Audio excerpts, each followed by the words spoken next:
கோலி talk Kollywood news.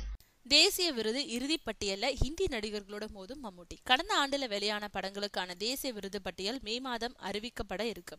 இந்த விருது பட்டியல்ல சிறந்த நடிகர்களுக்கான இறுதி செய்யப்பட்டுள்ள பட்டியல்ல மம்முட்டி, அமீர் கான் மற்றும் ஷாஹித் கபூர் ஆகிய 3 பேரும் இடம் பெற்றிருக்காங்கன்னு தெரிய வந்திருக்கு.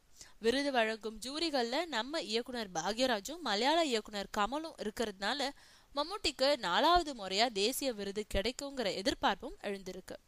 போன வருடம் வேணுன்றவரோட இயக்கத்துல வெளியான முன்னறியிப்பு படத்துல ஆயுள் தண்டனை பெற்ற குற்றவாளியா மிகவும் மாறுபட்ட நடிப்பால மிரட்டி இருந்தாரு மம்முட்டி. சொல்ல போனா படத்துல அவர் பேசும் மொத்த வசனமே 2 பக்கங்களுக்குள்ள அடங்கிடும். முக பாவங்களாலேயே படம் முழுக்க நம்ம வசியப்படுத்தி இருப்பாரு மம்முட்டி. 1989, 1993, 1999 ஆகிய வருடங்கள்ல 3 முறை சிறந்த நடிகருக்கான தேசிய விருதை மம்முட்டி வாங்கியிருக்காருன்றது குறிப்பிடத்தக்கது.